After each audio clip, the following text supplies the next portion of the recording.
Halo sahabat belajar, bertemu lagi pada pembelajaran kali ini tentang ciri-ciri makhluk hidup. Pada pembelajaran sebelumnya, kita telah memahami tentang ciri-ciri makhluk hidup, yaitu bergerak, bernafas, memerlukan makan dan minum, tumbuh dan berkembang biak, dan peka terhadap rangsang. Ciri makhluk hidup yang pertama adalah bergerak. Pada manusia, bergerak menggunakan kaki. Sedangkan hewan memiliki bermacam-macam alat gerak, seperti rusa yang bergerak dengan kaki, ikan yang bergerak dengan sirip, dan burung yang bergerak dengan sayap. Untuk gerak pada tanaman, contohnya adalah gerakan tanaman yang mencari arah datangnya sinar matahari. Ciri yang berikutnya adalah bernafas. Alat pernafasan pada manusia adalah paru-paru. Udara masuk melalui hidung, lalu menuju ke tenggorokan, kemudian ke paru-paru. Sedangkan ikan bernafas menggunakan insang. Ikan membuka mulutnya dan menutup insang, lalu oksigen masuk lewat mulut menuju insang. Alat pernafasan pada burung adalah paru-paru, tapi pada saat terbang, pernafasan burung dibantu dengan pundi-pundi udara. Udara masuk melalui hidung, menuju trakea, lalu ke paru-paru, ke pundi-pundi udara, dikembalikan lagi ke paru-paru, dan keluar melalui hidung. Sedangkan tanaman bernapas menggunakan stomata yang ada di daun. Ciri yang selanjutnya adalah tumbuh dan berkembang.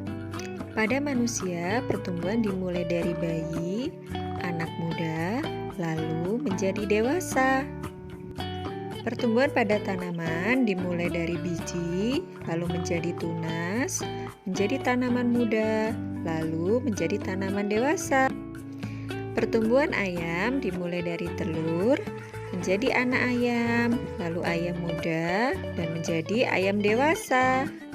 Makhluk hidup juga butuh berkembang biak untuk melestarikan keturunannya. Manusia berkembang biak dengan melahirkan. Sedangkan pada hewan, perkembangbiakannya dibagi menjadi 3, yaitu bertelur, melahirkan, dan bertelur sekaligus melahirkan. Contoh hewan yang bertelur adalah kura-kura, ayam, burung, dan ikan. Contoh hewan yang melahirkan adalah sapi, kucing, dan lumba-lumba. Adapun hewan yang bertelur sekaligus melahirkan adalah ular, kadal, dan platypus. Makhluk hidup membutuhkan makan dan minum untuk terus bisa hidup. Makhluk hidup membutuhkan makanan dan air. Manusia memerlukan tumbuhan dan hewan untuk makanan.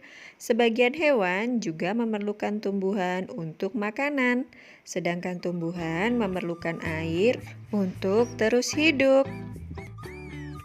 Ciri yang selanjutnya adalah peka terhadap rangsang. Makhluk hidup peka terhadap rangsang. Kepekaan makhluk hidup terhadap rangsang berbeda-beda. Contohnya, jika kita melihat sinar matahari atau sinar yang menyilaukan dengan cepat, kita akan menutup mata. Pada tumbuhan, misalnya putri malu akan menutup daunnya jika kita sentuh. Buah pada pohon pacar Cina akan meletus jika disentuh. Pada hewan, contohnya adalah landak dan kaki seribu akan menggulung badannya jika disentuh. Nah, itulah ciri-ciri makhluk hidup. Sekarang, mari kita berolahraga. Perhatikan gambar berikut ini. Manusia adalah makhluk hidup yang paling sempurna. Manusia dapat melakukan gerak dengan bermacam-macam cara. Coba kalian praktekkan gerak pada gambar di rumah kalian masing-masing. Kekuatan kaki menjadi faktor utama penentu keberhasilan kombinasi gerak berjalan dan berlari. Sahabat belajar, semua makhluk hidup yang ada di dunia adalah ciptaan Tuhan. Keragaman cara bergerak makhluk hidup juga karena kekuasaan Tuhan. Semua itu adalah karunia Tuhan yang harus disyukuri. Cara mensyukuri karunia Tuhan adalah dengan selalu menjaga kesehatan, juga dengan menghargai kemampuan teman yang lain. Bersyukur kepada Tuhan termasuk pengamalan Pancasila, yaitu sila yang pertama, yang berbunyi ketuhanan yang Maha Esa. Lambang sila pertama adalah bintang, yang menunjukkan bahwa bangsa Indonesia menyatakan kepercayaan dan ketakwaan terhadap Tuhan yang Maha Esa. Sekarang ayo kita berlatih mengerjakan soal-soal. Kerjakan soal-soal berikut di buku tulis kalian, lalu kirimkan hasilnya kepada ibu guru. Untuk soal kerjasama dengan orang tua, lakukanlah bersama orang tua kalian. Sampai di sini dulu pembelajaran kali ini. Jangan lupa tetap jaga kesehatan, sering mencuci tangan, memakai masker jika bepergian, dan menjaga jarak. Sampai jumpa.